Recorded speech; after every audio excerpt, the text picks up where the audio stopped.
Assalamualaikum warahmatullahi wabarakatuh, Bu Yanti. Bagaimana Bu kabarnya hari ini? Sehat selalu kan Bu? Sehat Pak, sehat walafiat. Terima kasih Bu. Sebelumnya mohon maaf mengganggu waktunya. Saya di program Guru Penggerak mendapatkan tugas untuk mengadakan wawancara kepada 2-3 kepala sekolah terkait pengambilan keputusan berbasis nilai kebajikan sebagai pemimpin. Nah, saya mohon izin Bu Yanti untuk berkenan membantu saya menjadi narasumber. Baik, terima kasih Bu Yanti atas kesediaannya. Nanti saya akan mengajukan beberapa pertanyaan, tepatnya nanti 8 pertanyaan. Bisa saya mulai Bu? Bisa. Untuk pertanyaan pertama, selama ini bagaimana Bu Yanti dapat mengidentifikasi kasus-kasus yang merupakan dilema etika atau bujukan moral?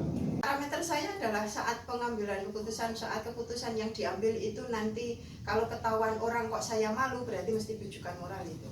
Jadi kalau sudah diambil ada keputusan ini terus saya biasa saja, tenang-tenang saja menghadapi, kalau ada pertanyaan, ada apapun mau diupload, ada siapapun yang tanya, maka saya bisa menjawab. Dan di sana ada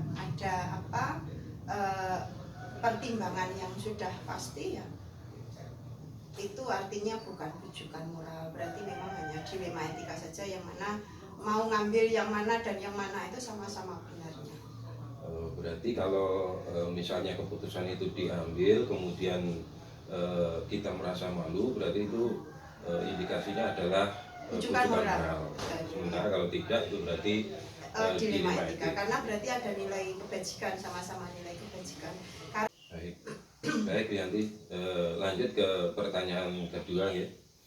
Selama ini bagaimana Bu Yanti menjalankan pengambilan keputusan di sekolah, terutama untuk kasus-kasus di mana ada dua kepentingan yang sama-sama benar atau sama-sama mengandung nilai kebajikan? Ya, itu yang dinamakan dilema etika itu tadi, Pak. Tapi kan di PGP itu kan sudah diberi bekal gitu. Jadi kalau kita berpedoman pada 349, 3 prinsip pengambilan keputusan, kemudian 4 paradigma konflik itu, kemudian ada 9 langkah.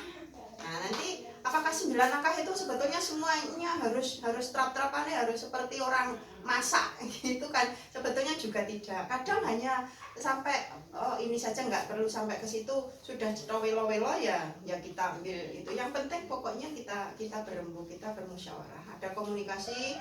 Artinya saat kita ngambil keputusan itu bukan karepku gitu, tetapi pertimbangannya sudah ada, terus ada pihak lain yang dikasih tahu, paling tidak paham ada masalah itu, terus pengambilan saya seperti ini. Mungkin ada saran dari orang lain yang lebih baik dari kita, ya gitu, itu yang kita ambil. Berarti bisa saya simpulkan dalam pengambilan keputusan Bu Yanti sudah menerapkan 4 paradigma dilema etik, kemudian 3 prinsip dan 9 langkah pengambilan dan pengujian keputusan gitu ya. Pertanyaan berikutnya, langkah-langkah atau prosedur seperti apa yang biasa Bu Yanti lakukan selama ini?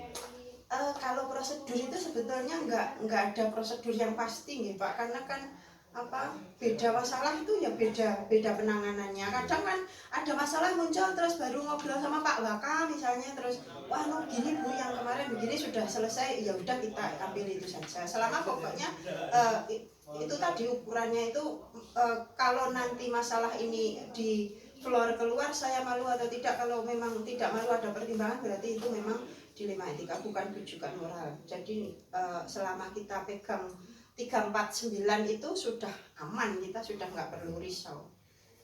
Berarti walaupun nanti permasalahannya berbeda, yang dijadikan dasar pertimbangan adalah tetap 9 langkah pengambilan keputusan. Betul. Dan kemudian 349, satu. Yang kedua, komunikasi, karena kita bekerja itu tim, tetap harus ada komunikasi, tidak mungkin kita jalan sendiri.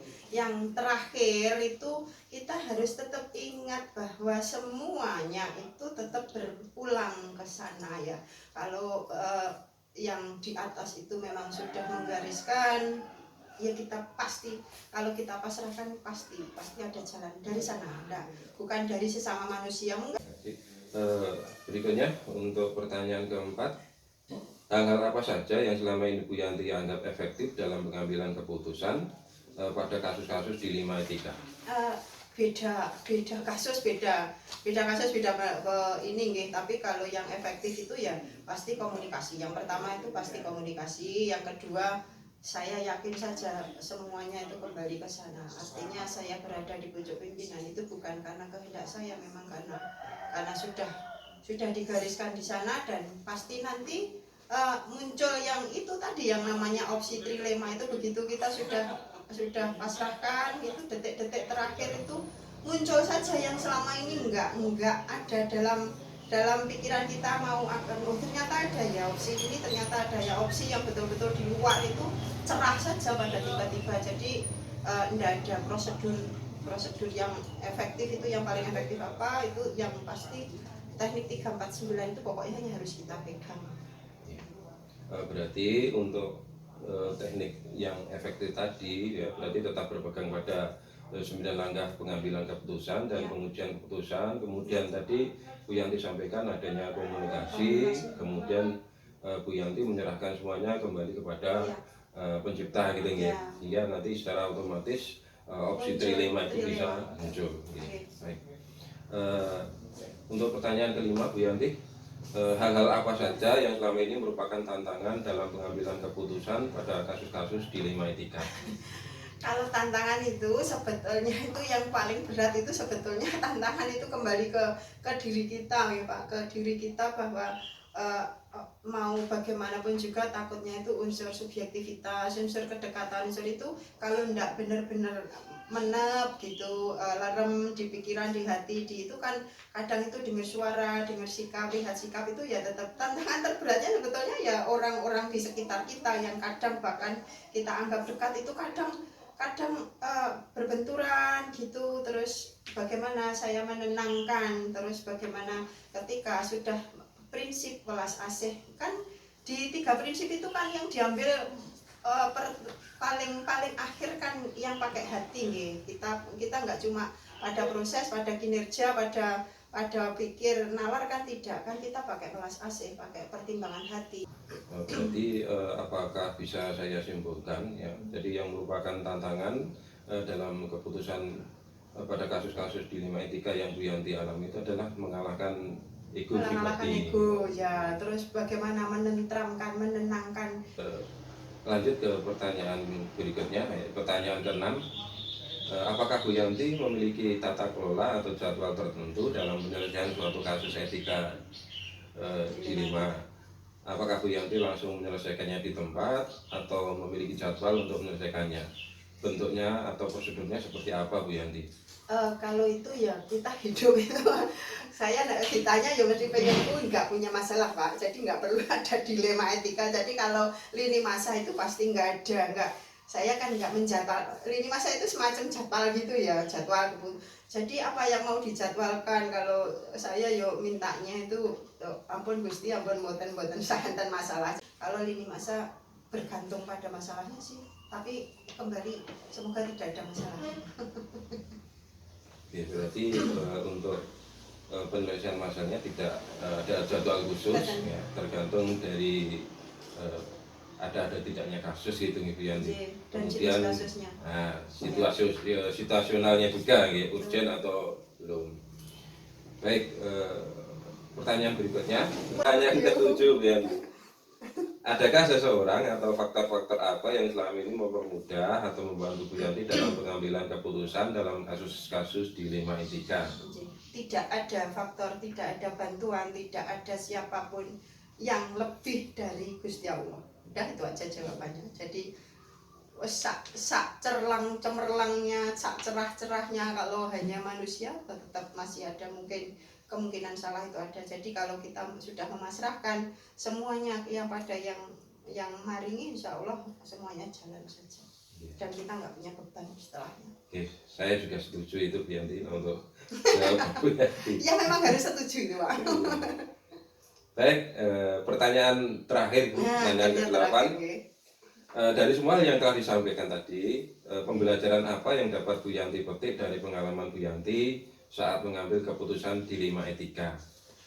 Pengambilan hikmah apa itu, satu, belajar komunikasi, karena kan selama ini kan memang posisi pimpinan dan tidak pimpinan itu beda ya.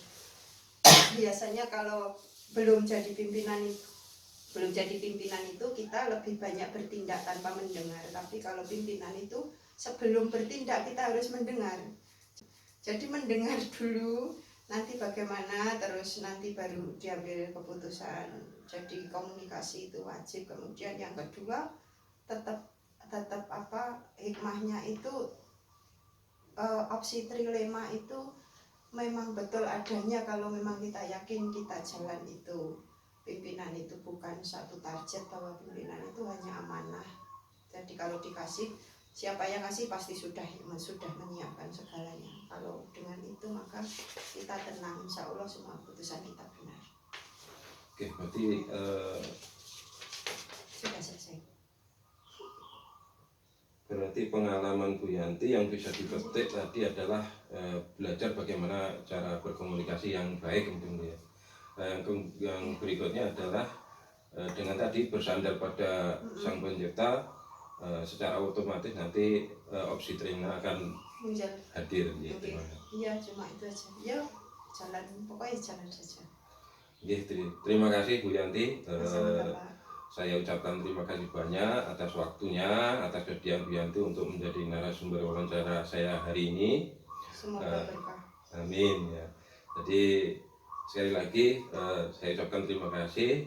Saya mohon izin pamit ya, melanjutkan pekerjaan selanjutnya. Saya juga berdoa pekerjaan Bu Yanti hari ini juga dilancarkan. Amin. Assalamualaikum warahmatullahi wabarakatuh. Waalaikumsalam warahmatullahi wabarakatuh.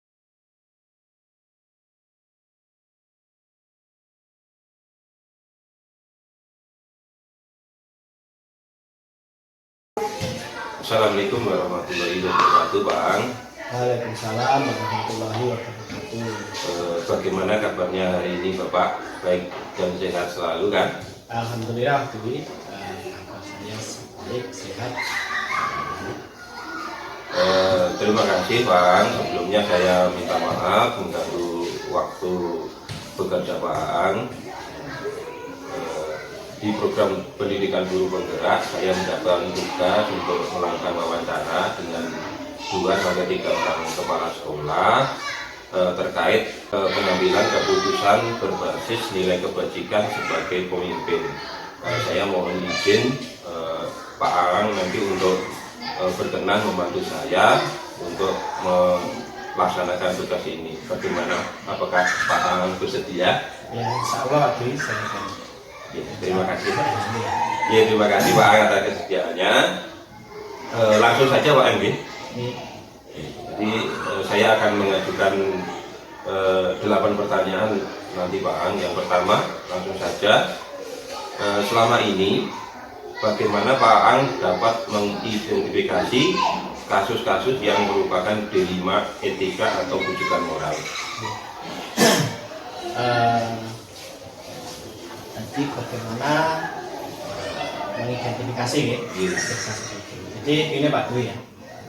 Yang pertama ini kami pihak sekolah, saya ini melakukan pengamatan dulu. Jadi kita melakukan pengamatan untuk mencari informasi yang sifatnya yang benar-benar akurat. Jadi kita cari informasi yang benar-benar sifatnya fakta yang akurat, dan nantinya itu bisa kita gunakan untuk menentukan keputusan yang kita ambil bersama. Berarti mengkomunikasi dengan pengamatan, kemudian dibicarakan dengan pihak yang ada di sekolah, baru mengambil keputusan ya Pak. Kemudian untuk pertanyaan yang kedua Pak Aang, selama ini bagaimana Pak Aang menjalankan keputusan pengambilan di sekolah, terutama untuk kasus-kasus di mana ada dua kepentingan yang sama-sama benar atau sama-sama mengambil nilai kebajikan? Jadi dalam mengambil keputusan Jadi kita yang utama itu kita harus menjalin hubungan atau komunikasi yang baik. Jadi kita melibatkan seluruh stakeholder. Kalau di sekolah ya beserta teman sejawat, bapak ibu guru. Jadi kita menjalin kerjasama, hubungan, komunikasi yang baik. Ini untuk memastikan apakah permasalahan atau yang akan kita bicarakan itu nanti benar-benar bisa diterima dan bisa dipahami oleh semua semua warga sekolah, terutama di sini bapak ibu guru dan pihak lain, di sini stakeholder. Baik Pak Ang, jadi cara Pak Ang untuk menjalankan keputusan adalah yang pertama melakukan komunikasi dengan seluruh stakeholder di sekolah, kemudian memastikan permasalahannya itu nanti benar-benar bisa diterima oleh semua pihak gitu ya Pak. Baik Pak, untuk pertanyaan yang ketiga, langkah-langkah atau prosedur seperti apa yang biasanya Pak Ang lakukan selama ini? Untuk yang awal seperti yang tadi katakan di depan ya, jadi kita mencari informasi dulu. Jadi kita mencari informasi, kemudian setelah informasi kita dapatkan, kita selidiki dengan benar informasi tersebut kebenarannya, barulah kita melakukan wawancara. Jadi untuk menggali informasi tadi, memastikan tadi kita lakukan wawancara sehingga kita nanti bisa keputusan yang kita ambil itu bisa benar dan tepat gitu, sesuai dengan permasalahan yang ada.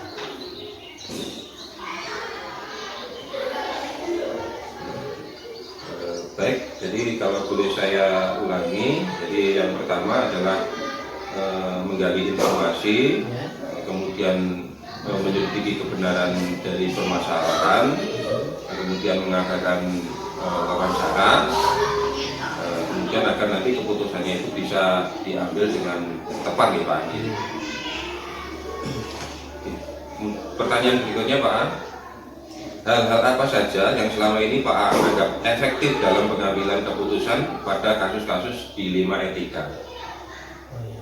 Jadi yang paling efektif menurut saya itu adalah yang pertama, kita mengkomunikasikan atau membicarakan bersama-sama dengan pihak sekolah, bapak ibu guru, dan mungkin warga sekolah yang lain.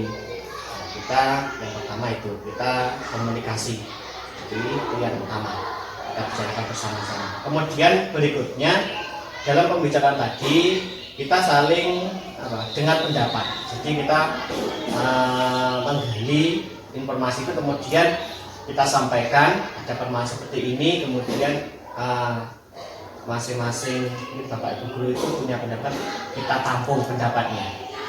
Setelah pendapatnya ada banyak masukan, kemudian kita diskusikan bersama.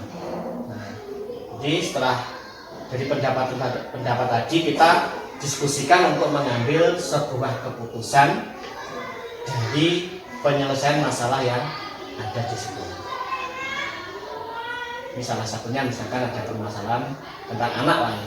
Anak, jadi meskipun anak itu di kelas 6 misalkan ada anak yang punya perilaku seperti itu, kita bicarakan tidak hanya dengan wali kelas tapi dengan seluruh guru.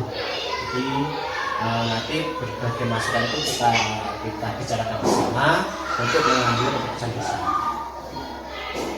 Baik Pak Ang, jadi yang Pak Ang anggap efektif dalam pengambilan keputusan untuk kasus-kasus dilema etika, yang pertama adalah komunikasi ya Pak. Ya, yang pertama komunikasi, kemudian menggali pendapat atau curah pendapat dari semua pihak, kemudian setelah itu dilaksanakan diskusi, kemudian baru diambil keputusan. Begitu ya Pak Ang. Jadi untuk pertanyaan berikutnya, hal-hal apa saja yang selama ini merupakan tantangan dalam pengambilan keputusan pada kasus-kasus dilema etika? Saya kira dalam pengambilan keputusan, karena kita tadi dengan menggunakan bersama-sama diskusi, tentunya banyak pendapat yang muncul. Jadi kadang tantangannya adalah mungkin adanya pendapat yang tidak sesuai antara satu orang dengan yang lain.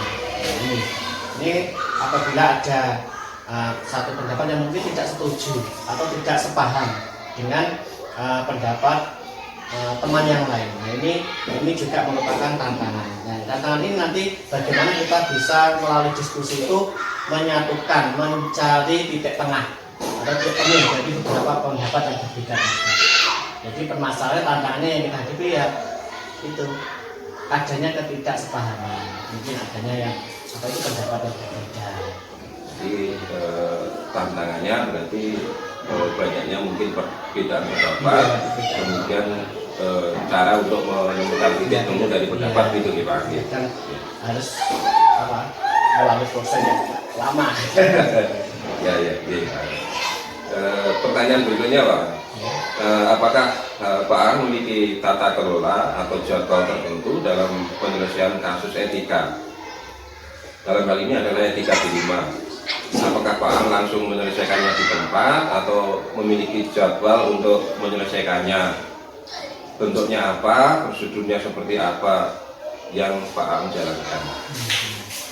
Kalau terkait penyelesaian ini kita melihat seberapa masalah tersebut. Ya, jadi ada yang ringan atau yang agak berat. Jadi kalau waktu saya kira tidak ada kalau saya. Jadi kalau memang permasalahan itu bisa segera diselesaikan, ya lebih baiknya segera sepatnya diselesaikan.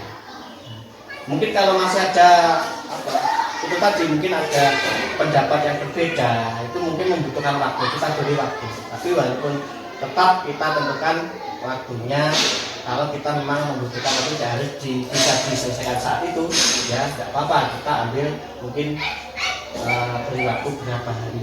Nah itu penyelesaian. Tapi kalau kita sebisa mungkin dengan secepatnya kita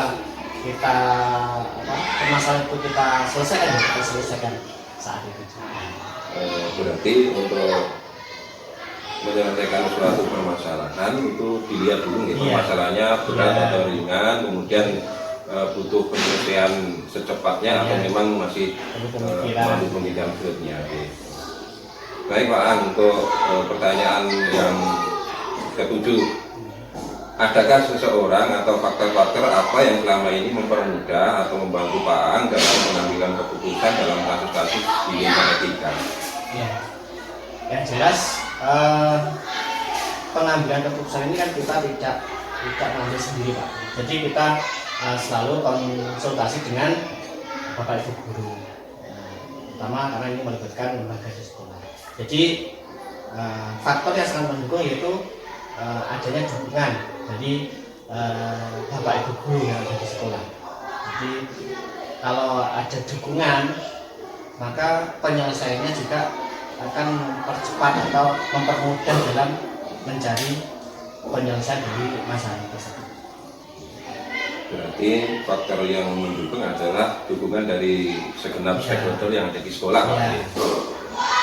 Baik Pak Ang, ini pertanyaan terakhir ini, pertanyaan ke-8. Dari semua hal yang telah disampaikan, pembelajaran apa yang dapat Pak Ang petik dari pengalaman Pak Ang untuk mengambil keputusan dilema etika? Jadi dari permasalahan tadi, terutama dilema etika, kita belajar bahwa dalam pengambilan keputusan atau menyelesaikan masalah, kita harus benar-benar melihat seperti apa yang kejadian itu yang sebenarnya dilakukan. Jadi intinya kita harus mencari informasi yang akurat, yang tepat. Kemudian kita mengkomunikasikan dengan seluruh stakeholder, terutama Bapak Ibu guru. Intinya kita melibatkan orang lain dan hal ini yaitu stakeholder sekolah. jadi untuk mengambil suatu keputusan tersebut.